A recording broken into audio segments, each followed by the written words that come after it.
must ask you this. Are you remorseful for your actions and all of the lives that you have changed forever? And she said, Mom, he put his fingers in me and they weren't gloved. And I said, Chelsea, I was right there in the room. And she goes, you couldn't see what was going on, Mom. And I have experienced flashback nightmares of the abuse. When I told my mom that it hurt, she thought I was referring to the pain in my back, not the pain in my vagina from the excruciating hour of assault that just took place. We can walk free and radiate the strength that we have gained from your horrific acts, something you will never be able to do. Perhaps you have figured it out by now, but little girls don't stay little forever. They grow into strong women that return to destroy your world. You are rocking with the best. Rocking with the, welcome to the best. Rocking with the best. Rocking with the, welcome to the best. Rocking with the best. Welcome back to the best 1 hour of your week. Thank you for listening, however, wherever you may be listening, whether that is TuneIn Radio, iTunes, or the Spreaker app. My name is Tyler Butler. This here to the right is my right-hand man, Josh Smith. Yes, sir. And you now rocking with the best, which is enough with the BS podcast. If you guys can't tell by the introduction, this is going to be a very, very serious podcast. But you know how we do over here. We like to bring you real-life sports stories that you're not going to hear anywhere else. I'm just now seeing ESPN starting to pick up this story. But I'm going to give you the total breakdown and the totality, bring you in the mind of a sexual predator. Now, it's nothing new for us to get into this, Jake. Yeah. We did the Penn State podcast. As you guys know, God versus Penn State. Probably one of our most popular podcasts we've ever done. Penn State University, as I said numerous times, wanted us to take down the podcast. I told them, no, thank you. No. Yeah. Not going to happen. But I want to do something new before we even get into this podcast. As always, I want to give a major shout out to the Ed Squad affiliates, our podcast group that we are a part of with Doug Stewart Radio. Always giving us good feedback and listening to the show. How you guys doing? Also want to start doing something that I've started called Support Sunday, hashtag Support Sunday, support your own. So I just want to give a shout out to a couple of local businesses here in Greenville, South Carolina. Heavens to Her. That is a shop where you can get, the recycled clothes, like a retail shop. Yeah. Real good person that run it. You can check out that Facebook page. That is Heavens to Hers. Or you can reach her at 864-735-0247. Innovative Piano Studio. That is also ran by a friend of mine. Check out their Facebook page. She's teaching your kids how to play the piano. Real good person as well. So shout out to you guys. I hope business is booming. I hope everything is well. Jay, as always, how was your week off, my man? Pretty good, man. I ain't do nothing. So, yeah, you was on vacation, right? Yeah, man. Yeah. No need to have you come to work when you're getting away from work. So exactly. Hope you enjoyed that week off, Appreciate man. I think I might have one coming up. It's up in the air, but we will see. Now, most of our podcasts, guys, we do what we call paying the bills, and we'll just break down all the top sports stories even before we get into a podcast. But I feel like this one is different. I didn't want to bring any jokes before we got into this podcast because it is a very, very serious subject. So we're really just gonna dump right into it. I almost wanted to go with no music, but that would change what we do. Yeah, we gotta have some music in the background. I just turned it down a little lower, so I hope you guys can hear me and understand me. When we did our countdown podcast, Jay, we came across a story that I said that nobody was covering. I think I put it at either number 6 or number 5. But after we did that countdown, I got a lot of feedback of people saying, hold on, what's going on with this Olympic situation? Yeah, you guys kind of quickly glossed over it. So that's what this podcast is going to be about. We're going to bring you, as I mentioned before, inside the mind of a sexual predator. Let you know pretty much how he was getting away with it. Almost the exact same act of which was going on in Penn State. Now, we are, as you know, fathers of daughters. Of course. That's why this podcast is very serious to us today. Because this could have been Jordan or Lauren Angel. Yeah, right. Or the other little one, Jayla. Yeah. Could have been any one of them. But it's happened to numerous females. I mean, I'm telling you guys, it's going to be a tough podcast. Yeah, it's definitely going to be a tough one to get through, but... The good thing is, man, us here at Enough with the BS podcast, we're not afraid to touch on these topics. We went out to Penn State. And then we got a new university to attack, Michigan State. Let's take them out. Now, I know you guys are all the way about the sex scandals that went on in Hollywood. Oh, yeah. And the cover-up that was going on there. Even before we dig into this story, with the stuff that was going on in Hollywood, like, what were your thoughts with that? I just can't believe people do that. Like, in Hollywood, like, how do you... Is that just, like, the norm? Or... Because it's, like, every day someone new. And it seemed like it was everybody. Yeah, like... Stand-up guys, like the guy from Good Morning America. Yeah, Matt Lauer. Bruh, you supposed to be the nicest person in America. Yeah, Matt Lauer was the Today Show. I think. Today Show, yeah. Yeah, Matt Lauer, and just... I don't know, like, is that what goes down and people don't, like, realize that, hey, this probably isn't the smartest thing to do or the right thing to do. Yeah, then you got like, everybody who was getting suspended from the NFL Network. Yeah. And, I mean, the stories that was coming on behind that.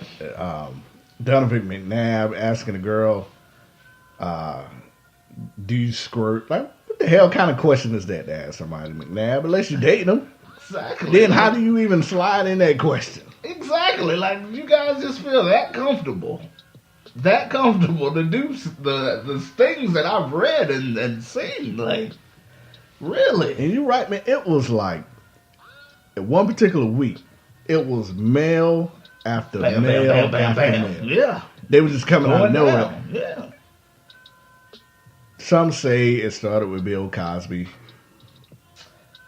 In that situation. I can see how they could tie that together. So, you know, I mean, he was a male figure in Hollywood. I don't know all the details. I didn't even read into the Bill Cosby situation. To me, it just seems like that's the norm in Hollywood. That's what I'm taking from it. It's like it's normal. Everybody did it, so exactly, it's cool. But one thing with the Bill Cosby situation, which is very similar to the story that we're going to break down. Yeah. A lot of people look at Bill Cosby and just be like, well, why are these women coming out of nowhere now? Yeah. Well, similar to this story, a lot of women are afraid to speak out. Yeah, I can see how it can be tough. And then once they see one speaking out, they feel a little bit more comfortable and like, hey, I can share my story as well.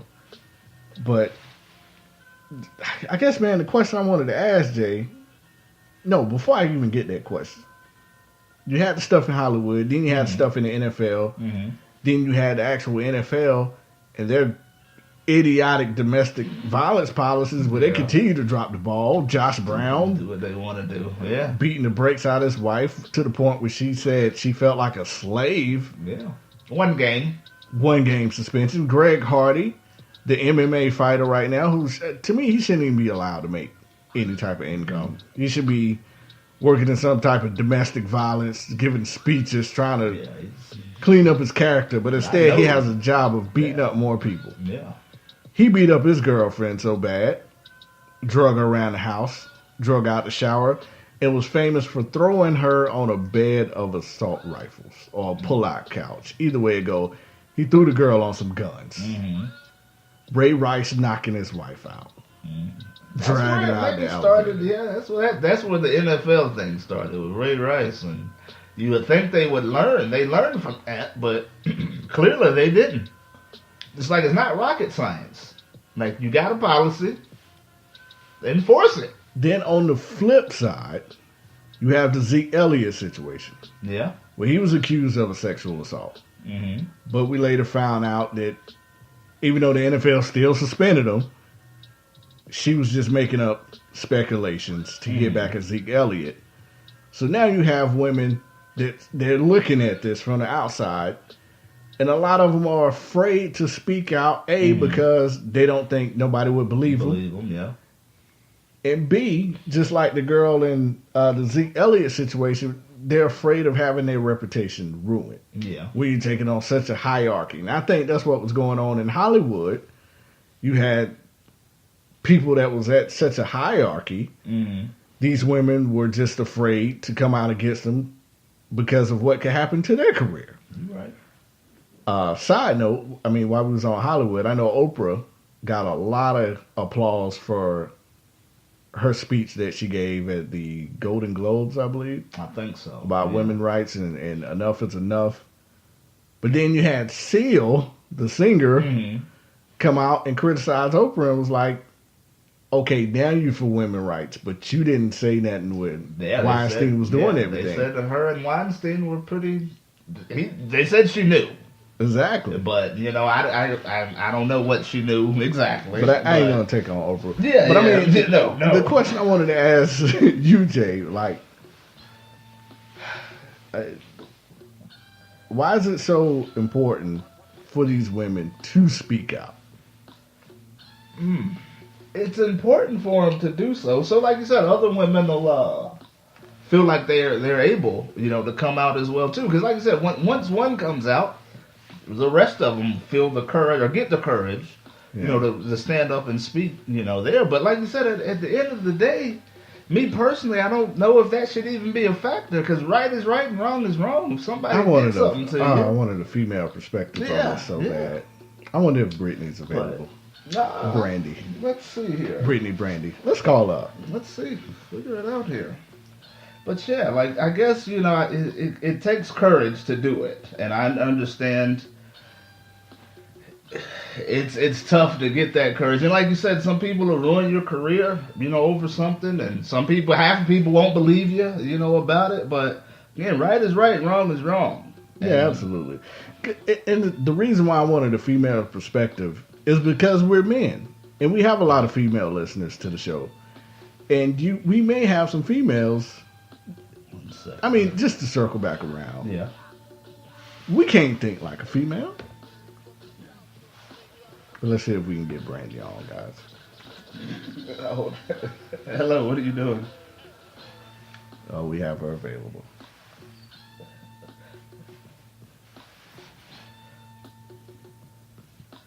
Okay, but I understand. But real quick, though, I need your perspective for something we're doing on the show. Tell us. Yeah. No, I ain't got you on just yet, so you're good. But we need your perspective about sexual assaults here. Okay, so I'm gonna put you on speaker. So be on your best behavior. So 1 second here. All right, you're on. You're on. Brandy? I'm ready. Hey. As you guys, hold on, let me bring you in right. This is one of our top listeners. I call her Brittany. Yeah, But her I name? know my Brittany. Huh? I'll answer to Brittany. Yeah, but her name is Brandy. Brandy, we were talking about how important it is for females to speak up during the sexual assault. We're discussing the Larry Nassar story, the Olympic sex scandal. But I wanted a female perspective of why do you think women don't speak out as much towards these men? Well, they could be intimidated, but I'm on the other side of the coin. I think if you're not going to say nothing, don't come saying nothing 20 years later. You should have told right then. I understand you're scared, but I live life by the minute here. So if it happens to me, I'm telling. That's all I can say. I don't know why, but like in the case of Bill Cosby, I think they profited benefited.